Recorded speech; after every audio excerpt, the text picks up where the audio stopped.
بسم الله الرحمن الرحيم. السلام عليكم ورحمة الله وبركاته. إن الحمد لله نحمده ونستعينه ونستهديه ونستغفره ونعوذ بالله من شرور أنفسنا وسيئات أعمالنا. من يهده الله فلا مضل له ومن يضلل فلا هادي له. أشهد أن لا إله إلا الله وحده لا شريك له وأشهد أن محمدا عبده ورسوله لا نبي بعده. اللهم صل وسلم وبارك وترحم على هذا النبي الكريم وآله وصحبه وسلم تسليما كثيرا. يا أيها الذين آمنوا اتقوا الله حق تقاته ولا تموتن إلا وأنتم مسلمون. اللهم إن هذا إقبال ليلك وإدبار نهارك وأصوات دعاتك فاغفر لنا جميعا يا رب العالمين. اللهم إنا نسألك فهم النبيين وحفظ المرسلين وإلهام الملائكة المقربين. اللهم إنا نعوذ بك من أن نشرك بك شيئا نعلمه ونستغفرك لما لا نعلمه. اللهم إنا نسألك الإخلاص والصدق في القول والعمل. بسم الله توكلت على الله ولا حول ولا قوة إلا بالله. Gimana ini?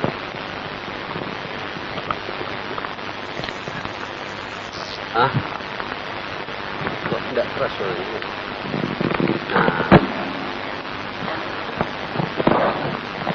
Baik. Hadirin jamaah sekalian rahimakumullah. Kita sudah membahas atau kita sudah berada di kajian terakhir dari rumah tangga Rasulullah sallallahu alaihi wasallam, yaitu kita berbicara tentang azwajun Nabi sallallahu alaihi wasallam, serta istri-istri Rasulullah sallallahu alaihi wasallam. Kemarin kita sudah bahas ada 11 istri Nabi yang sudah cukup detail, cukup jelas kita gambarkan, dari Khadijah radhiyallahu anha, kemudian Saudah bintu Zam'ah, kemudian Aisyah bintu Abu Bakar As-Siddiq, kemudian Hafsah bintu Umar, kemudian Zainab bintu Khuzaimah bin Bani Hilal bin Amir bin Sa'sa'ah, kemudian yang keenam Ummu Salamah, Hindun bintu Abi Umayyah, kemudian yang ketujuh Zainab bintu Jahash,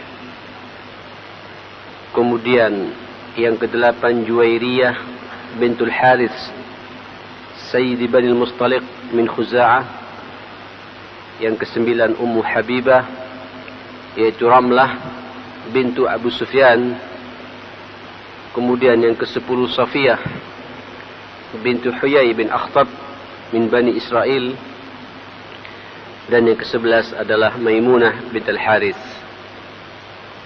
Kita sudah sama-sama faham di antara 11 istri ini 2 meninggal. Ya, di saat Rasulullah sallallahu alaihi wasallam di tengah-tengah berjuang menegakkan dakwah ini, yaitu yang namanya Khadijah binti Khuwailid dan Zainab binti Khuza'ah yang kita kenal dengan Ummul Masakin, ibunya orang-orang miskin. Adapun yang ke-9 atau 9 istri Nabi, mereka semua radhiyallahu anhunna hidup bersama Rasulullah, bahkan beliau meninggalkan 9 jandanya itu, dan semua adalah ibu kita, ummahatul mu'minin, yaitu Saudah, Aisyah, Hafsah, Ummu Salamah, Zainab binti Jahash, Juwairiyah, Ummu Habibah, kemudian Safiyah dan Maimunah. Inilah 9 istri yang bersama Rasulullah, mendampingi Rasulullah sampai Rasulullah sallallahu alaihi wasallam wafat dan meninggalkan alam yang fana ini. Kemudian dalam sejarah jemaah Syal Muslimin juga tercatat ada 2 wanita lain, 2 wanita lagi, yang 2 wanita ini merupakan tawanan yang sekaligus pemberian hadiah. Salah satunya adalah yang kita kenal dengan Maria Al-Qibtiyah. Ahdaha lahu Muqawqis, yang dihadiahi oleh Muqawqis. Kemudian darinya Nabi punya anak yang namanya Ibrahim. Yang ketika Ibrahim ini lahir, ma'asyil muslimin, tidak begitu lama, ketika masih bayi, Ibrahim ini putra Rasulullah sallallahu alaihi wasallam di Madinah meninggal dunia.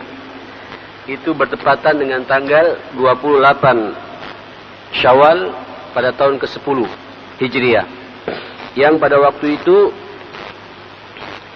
ma'asyil muslimin, ada gerhana matahari total di Madinah yang kemudian dikait-kaitkan, yang seakan-akan bahwa matahari pun juga bersedih, ya, dengan meninggalnya siapa? Putra Rasulullah sallallahu alaihi wasallam, dari seorang wanita yang dihadiahi oleh Muqawqis, ya, dan diterima oleh Rasulullah sallallahu alaihi wasallam. Kemudian ada lagi jemaah sekalian, yang kedua juga merupakan tawanan perang, namanya Raihanah bintu Zaid An-Nadhariyah Al-Qardiyah. Ini tawanan perang dari bangsa Yahudi, dari Bani Quraidah, kemudian dimerdekakan oleh Rasulullah sallallahu alaihi wasallam. Qila, ada yang mengatakan ini juga bagian dari istri Nabi sallallahu alaihi wasallam, tapi Ibnu Qayyim mengatakan tidak. Yang benar ini merupakan tawanan yang kemudian diambil oleh Rasulullah sallallahu alaihi wasallam dan dijadikan istri beliau. Radhiyallahu anha jami'an. Nah, saudara sekalian, kita mungkin bertanya, kenapa Nabi sallallahu alaihi wasallam nikah lebih dari 4 orang istri, di mana beliau membawa sebuah syariat? Ayatnya sudah cukup jelas, fankihu ma taba lakum minan nisa'i matna wa thulatha wa ruba'. Maka nikahlah kalian, kata Allah Subhanahu wa taala, dari wanita-wanita yang ada ini 2, 3, syukur kalau bisa sampai 4. Ini perintah awalnya begitu, Pak. Jangan dulu ketawa sampean. Ya. Perintah awalnya, perintah nikah itu, ma qabalakum, apa yang kalian kehendaki dari wanita ini 2. Tidak ada sunikah 1, 2. Wasulasa, kemudian berapa? 3. Waruba'a, syukur kalau bisa 4. Baru, Pak, perkecualian. Jadi kita ini termasuk perkecualian semua, Pak, termasuk yang berbicara. Fa in khiftum, kalau kalian takut, berarti kita ini penakut semua, Pak. Ya. Fa in khiftum alla ta'dilu, tidak mampu berbuat adil. Ya, takut tidak bisa berbuat adil, ya, bukan takut ini, ya. Takut tidak mampu berbuat adil. Fankihu ma taba lakum minan nisa'i masna wa thulatha wa ruba'a fa in khiftum alla ta'dilu, berapa? Fawahidatan. Maka cukuplah 1. Nah, ini perintah dari Allah Subhanahu wa taala. Lalu kenapa Nabi kemudian justru istri Nabi itu, kalau kita hitung-hitung ma'asyal muslimin, ada berapa? Ada berapa? 11. Nggak main-main ini, ya akhi. 11 istri. 2 meninggal dunia di saat Nabi masih hidup. Dan 9 merupakan janda-janda dan ibu kita semua. Nabi meninggalkan 9 istrinya. Kenapa demikian, ma'asyal muslimin? Nah, ini yang perlu kita dudukkan secara proporsional malam ini, insyaallah. Saudara, kita tahu yang jelas Nabi nikah ini setelah terlewati Pak 30 tahun masa mudanya. Seharusnya kalau kita berbicara murni pendekatan syahwat, seumur-umur ini Pak, masih muda. Antum umur berapa sekarang? Hah? 28. Seumur-umur ini semangat-semangatnya ma'asyar muslimin. 25, ya 26, 27, 28, paling mentok 30. Semangat. Syahwat muncul, birahi muncul. Tapi justru Rasulullah sallallahu alaihi wasallam, beliau ini nikah di atas umur 50 tahun. Di atas saya jauh Pak, umur saya masih 46 sekarang. Sekarang saja sudah loyo Pak. Saya sudah nggak mikir lagi jemaah sekalian, mikir asam urat juga ada, kolesterol juga numpuk gitu. Duduk kayak gini Pak, gelisah terus kan Pak ya, menggok sana, menggok sini gitu. Ini Rasul justru nikahnya, subhanallah, Allahu Akbar. Nikahnya sallallahu alaihi wasallam ketika terlewati masa mudanya 30 tahun lebih. 30 tahunan, umur 55-an, 50 ke atas jemaah sekalian. Baru terus-menerus ada perintah, dan itu pun atas perintah Allah Subhanahu wa taala. Apa? Di situ pertama kali yang harus kita fahami ma'asyar muslimin, semua apa yang dilakukan Nabi itu atas perintah Allah Subhanahu wa taala, dan ini merupakan kekhususan Rasulullah sallallahu alaihi wasallam yang tidak bisa dimiliki, dicontoh oleh siapapun pula. Jadi kalau kita bicara sunnah ma'asyar muslimin, ada sunnah yang wajib dan patut kita taati, kita ikuti, kita turuti, kita teladani Rasulullah sallallahu alaihi wasallam. Tapi kalau urusan nikah lebih dari 4, jangan mengikuti Nabi sallallahu alaihi wasallam. Nabi nikah itu semua atas perintah Allah Subhanahu wa taala. Ini keyakinan Pak yang harus kita tanamkan. Walaupun nanti para ulama mencoba untuk melihat apa hikmah-hikmah di balik semua itu. Saudara, dikatakan dalam kitab ini, ittijah Rasul sallallahu alaihi wasallam, apa ya kalau bahasa kita, tujuan Nabi sallallahu alaihi wasallam nikah ini pertama kali untuk mengakrabkan Pak, khususnya pada as-sabiqun al-awwalun, generasi terdahulu, sahabat-sahabat yang punya andil begitu besar terhadap Islam ini. Salah satunya adalah siapa? Abu Bakar, wa Umar, wa Uthman, wa Ali. Yang kemudian kita kenal dengan siapa? Khulafaur Rasyidin, yang diikat oleh Nabi dengan ikatan perbesanan. Kita tahu Abu Bakar. Abu Bakar, dia punya putri. Ya, siapa namanya? Aisyah, Ummul Mukminin. Umar juga punya putri. Siapa namanya? Hafsah, singa betina. Ya, kecintaan Umar juga dinikahi oleh Rasulullah, sehingga ketika dinikahi oleh Nabi sallallahu alaihi wasallam semakin akrab Pak. Sekaligus penghormatan. Ya, Nabi menjadi mantunya Abu Bakar dan mantunya siapa? Umar bin Khattab radhiyallahu an. Maka semakin akrab jemaah sekalian. Ya.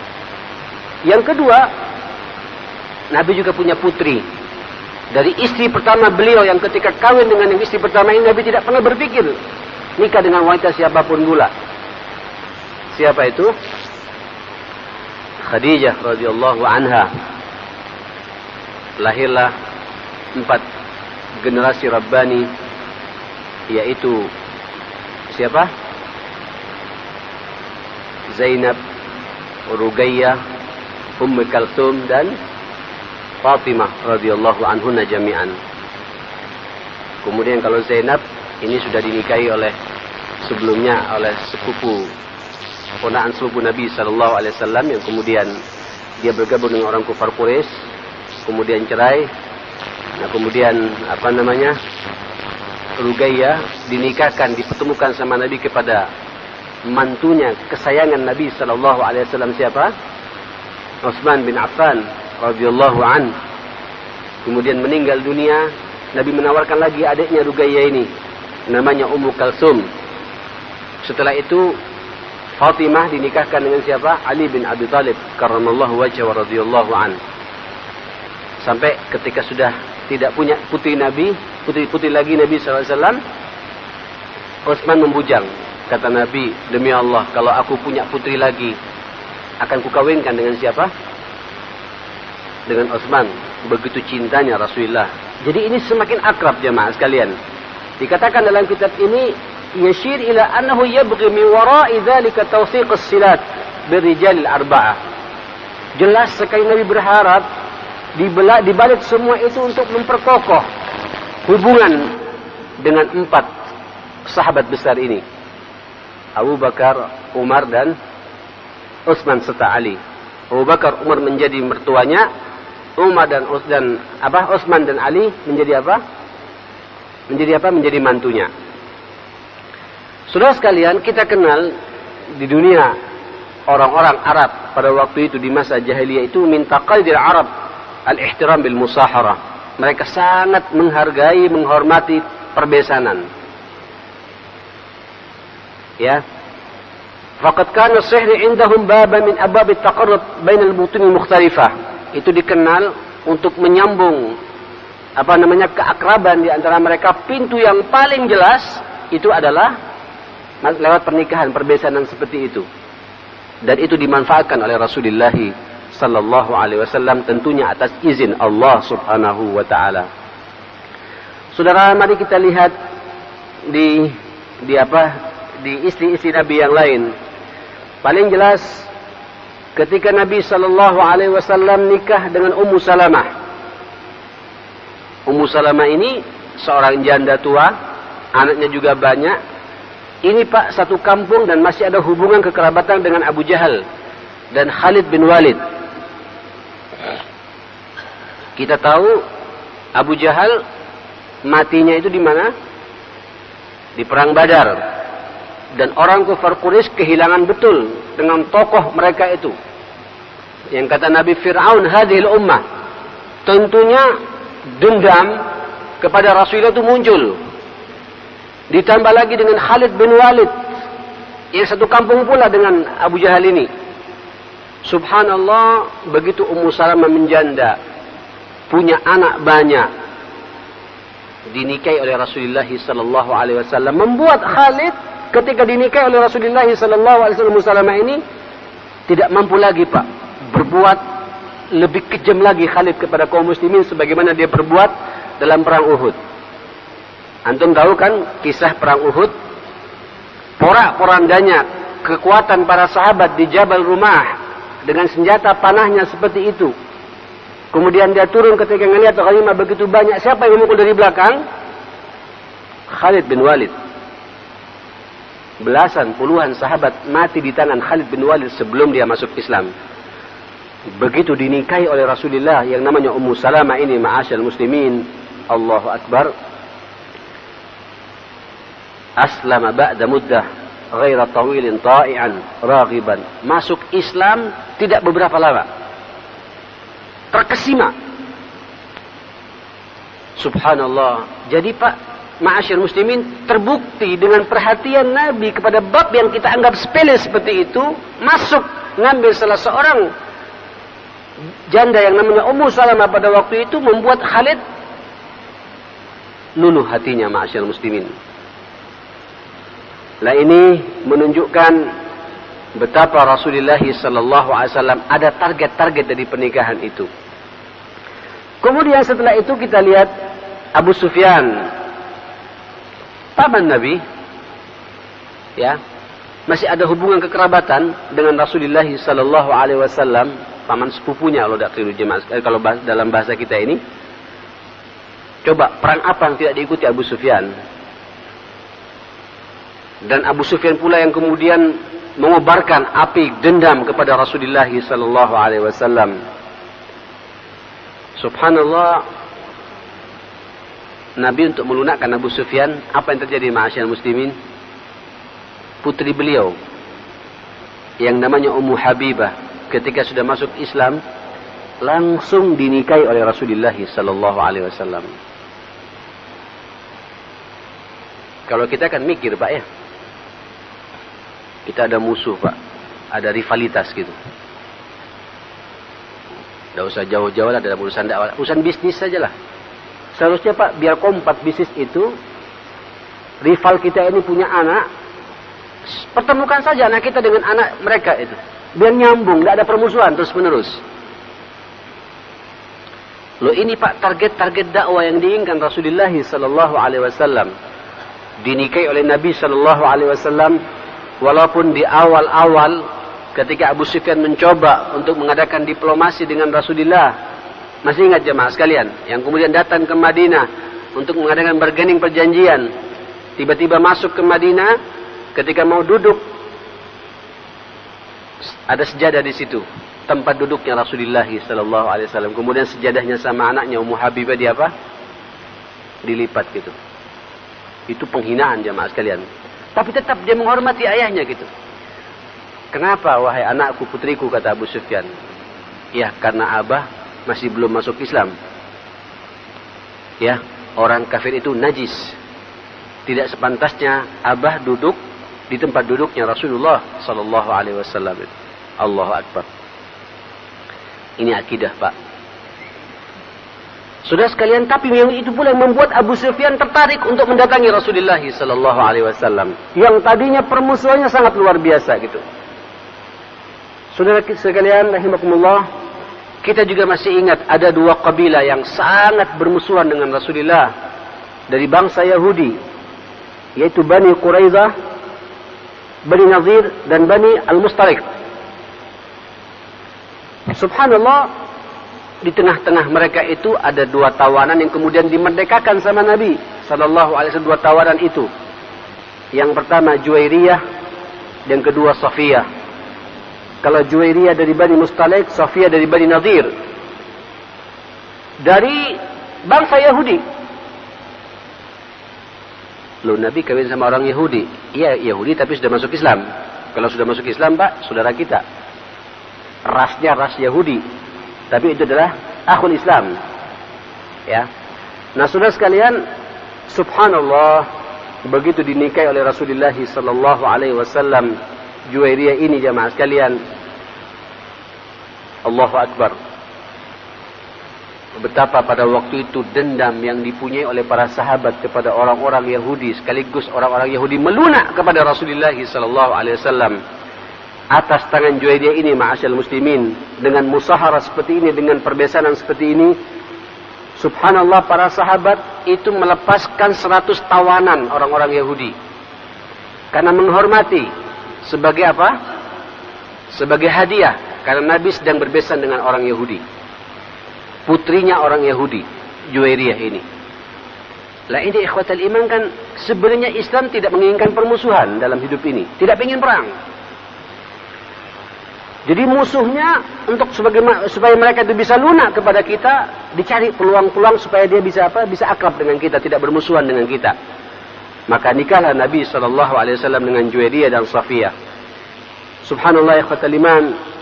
Apa kata para sahabat pada waktu itu? Qalu asharu Rasulillah. Ini adalah besan Rasulullah SAW. Tidak sepantasnya kita menahan mereka semua. Gitu. Allahu Akbar. Gitu. Contoh Pak ya, contoh umpamanya bapak, kita jangan bicara ras di sini, nggak benar ya Pak ya. Tapi ini maksudnya orang kafir ya. Mungkin ada di antara kita ini kelompok mana orang yang mayoritas di luar agama kita bermusuhan dengan kita terus Pak. Cobalah kita bidik supaya tidak bermusuhan, ambil anaknya, kita nikahi. Gitu. Dan tunjukkan kita ingin bersaudara dengan mereka itu. Allahu Akbar. Terbukalah peluang-peluang dakwah kepada Rasulullah sallallahu alaihi wasallam. Ma'asyar muslimin rahimakumullah. Apa kata para sahabat? Qalu asharu Rasulillah. Inilah besan Rasulullah sallallahu alaihi wasallam.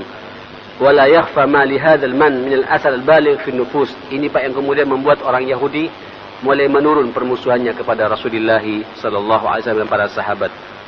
Nah, saudara-saudara sekalian rahimakumullah, mari kita lihat pula apa yang terjadi. Tujuan asasi Nabi sallallahu alaihi wasallam nikah dengan sekian banyak istri ini, yang kemudian sudah kita bahas sebelumnya sebenarnya, ketika memilih kemudian atas izin Allah, bahkan Allah pula yang menikahkan Rasulullah SAW dalam ayat yang cukup jelas itu, yaitu dengan Zainab binti Jahash. Allahu Akbar. Ikhwatal iman rahimakumullah, Zainab binti Jahash ini adalah putri dari bibi Rasulullah SAW. Jadi ibunya Zainab ini sesaudara dengan ayahnya Rasulullah SAW. Pada waktu itu, ma'asyal muslimin, Nabi menikahkan Zainab ini sepupunya sendiri dengan, pada waktu itu ada seorang pemuda namanya Zaid bin Harithah, yang terkenal pada waktu itu Zaid sampai begitu, karena diangkat sama Nabi sebagai anaknya, dan Nabi sangat cinta kepada Zaid, yang kemudian beliau ini meninggal dalam perang Mu'tah, sebagaimana sudah kita bahas beberapa bulan yang lalu. Apa yang terjadi ma'asyal muslimin? Nabi pingin Zaid ini biar terangkat martabatnya, karena dia adalah dulu mantan budak yang kemudian dimerdekakan sama Nabi dan menjadi anak Nabi, dalam kurung tabanni namanya, anak angkat. Islam melihat tidak ada anak dalam Islam namanya anak angkat, karena anak angkat pada waktu itu sama posisinya, haknya, kewajibannya dengan anak kita sendiri gitu. Lah Pak, untuk meruntuhkan kebiasaan seperti itu tidak gampang. Karena sudah menjadi image, sudah menjadi terpatri di kepala orang-orang Quraisy pada waktu itu dan orang-orang Arab pada waktu itu, ya anak angkat ya sama dengan anak sendiri gitu. Dan Nabi ingin memuliakan Zaid ini, dinikahkan dengan sepupunya namanya Zainab. Ya maklum Pak, ma'asyal muslimin, saya tidak bisa kemudian lebih detail lagi membahas masalah ini. Tentu Zainab mengiyakan pernikahan ini. Kenapa? Karena mengikuti perintah Rasulullah SAW. Nabi menikahkan, ya sudah, walaupun dia tidak ada perasaan apa? Perasaan cinta. Maklum, mantan muda yang dimerdekakan oleh Rasulullah dan menjadi anak angkat Nabi SAW. Apa yang terjadi? Tidak ada cinta Pak, tidak ada komunikasi. Sampai akhirnya Zaid mengeluh kepada Rasulullah SAW. Nabi mengatakan, jangan dulu, kau pertahankan pernikahanmu ini gitu. Tidak bisa ya Rasulullah. Ya akhirnya Pak, dengan izin Allah jadi apa? Jadilah perceraian, talak, ya, dan talaknya pun dengan cara-cara yang baik gitu. Nah, ikhwatal iman rahimakumullah, apa yang terjadi? Subhanallah, selesai iddahnya. Allahu Akbar gitu. Ini ayatnya cukup jelas Pak, digambarkan dalam Al-Qur'anul Karim di dalam surat Al-Ahzab. Yang pada waktu itu Nabi juga takut apa kata orang, sementara Allah memerintahkan begitu selesai ya Zaid menikahi Zainab, selesai iddahnya, Allah memerintahkan kepada Nabi untuk nikah dengan siapa? Dengan Zainab ini gitu. Apa kata orang? Sampai Nabi muncul Pak perasaan apa? Perasaan takut. Dalam tanda petik, sisi kemanusiaannya muncul. Bagaimana nanti komentar orang-orang Yahudi, bagaimana komentar orang-orang munafikin untuk mengemas masalah ini gitu. إذ تقول للذين أنعم الله عليه وأنعمت عليك أمسك عليك لزوجك واتق الله وتخفي في نفسك ما الله مبديه وتخشى الناس والله أحق أن تخشاه. Sampai ditegur oleh Allah, bisa-bisanya kau takut sama orang, engkau tidak takut kepada Allah Subhanahu wa taala. Padahal Allah lebih berhak untuk ditakuti. Tinggalkan semua ini perintah dariku. Ini Pak sekaligus pelaksanaan syariat bahwa dalam Islam yang namanya anak angkat itu tidak ada. Kemudian istri Zaid dinikahi oleh Rasulullah sallallahu alaihi wasallam. Beda Pak, kalau kemudian saya menikahi mantan istri anak saya. Walaupun mantan, ini aib. Berarti saya ini ada lirik Pak. Ya. Kemudian direkayasa, cerailah anak saya dengan istrinya, kemudian dinikahi oleh saya. Ini nggak benar. Sebab anak saya anak kandung saya, darah saya sendiri gitu, bukan anak angkat. Tapi kalau anak angkat boleh-boleh saja. Ini sekaligus pelaksanaan syariat yang dengan mudah digambarkan oleh Allah kepada kita lewat sebuah prosesi pernikahan yang sangat sakral seperti itu. Allahu Akbar. Nah, ikhwatal iman rahimakumullah. Maka dengan kejadian itu selesailah sudah ma'asyal muslimin perbincangan tentang masalah anak angkat. Semua orang menerima. Ya, menerima kejadian itu. Walaupun orang-orang mustasyrikin, orang-orang orientalis mencoba Pak mengemas masalah ini. Ini pasti ada apa? Ada apa? Ada kalau bahasa kita Pak apa namanya? Perselingkuhan. Ya. Rasul tidak tahan ngelihat kecantikan sepupunya. Ya, umur 50 tahun lebih Rasulullah Pak, masa ngelihat bab-bab seperti itu? Kalau bukan karena perintah Allah, nggak akan dijalankan oleh Rasulullah SAW. Sekaligus menolak yang namanya anak angkat itu dalam Islam. Saudara-saudara sekalian rahimakumullah, sekaligus Allah juga mengatakan kepada kita, "Wa ma kana Muhammadun aba ahadin min rijalikum, walakin Rasulullah wa khataman nabiyyin." Al-Ahzab 40. Bukanlah Muhammad itu adalah ayah salah seorang di antara kalian. Memang Nabi Pak tidak punya anak laki-laki. Anak Nabi yang laki-laki itu hanya satu, itu pun meninggal di waktu apa? Kecil, yang namanya Ibrahim. Walaupun juga ada yang mengatakan ada Tahir, ada Qasim. Tapi yang jelas sejarah mengatakan Ibrahim yang paling jelas. Meninggal di waktu kecil. Zaid tidak bisa dikaitkan dengan Zaid bin Muhammad. Tidak, tapi Zaid bin Harithah memang hidup dalam pengawasan Rasulullah sallallahu alaihi wasallam. Muhammad itu sallallahu alaihi wasallam, Nabi kita ini bukanlah ayah salah seorang di antara kalian, tetapi beliau adalah Rasulullah dan penutup para nabi. Itu Al-Ahzab ayat 40. Nah, saudara sekalian, dari situ kemudian selesailah sudah pertanyaan-pertanyaan para sahabat ketika ayat turun kepada Rasulullah sallallahu alaihi wasallam. Saudara sekalian rahimakumullah, yang menarik sebenarnya ingin saya angkat di sini Pak, tapi saya akan harus keluar kota lagi sekarang ini. Saya ada hal-hal dengan 9 istri itu uniknya Pak, tidak ada masalah gitu dalam menata rumah tangganya. Sementara kita punya 1 istri, masalahnya numpuk Pak. Rasul itu dalam sejarah tercatat dalam 9 istri itu hanya ada 2 problem besar. Nanti saya akan bahas di pekan yang akan datang insyaallah. Yang satu pertama karena nuntut tambahan uang belanja. Yang kedua karena masalah kecemburuan di antara mereka.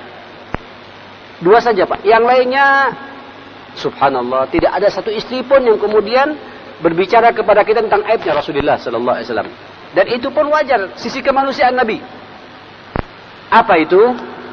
Bagaimana kenapa para sahabiat, para ummahatul mukminin, ibu-ibu kita ini, Aisyah, Hafsah dan lain sebagainya, sampai bisa memprovokasi Nabi minta tambahan uang belanja? Kenapa demikian? Detailnya Pak, insyaallah kita sambung lagi di pertemuan yang akan datang insyaallah. Rabbana atina fid dunya hasanah wa fil akhirati hasanah wa qina adzabannar. Rabbana ighfir lana wa tub 'alaina innaka antat tawwabur rahim. Wa sallallahu ala Muhammadin wa alihi wa sahbihi wasallam. Walhamdulillahi rabbil alamin. Walafu minkum. Assalamualaikum warahmatullahi wabarakatuh.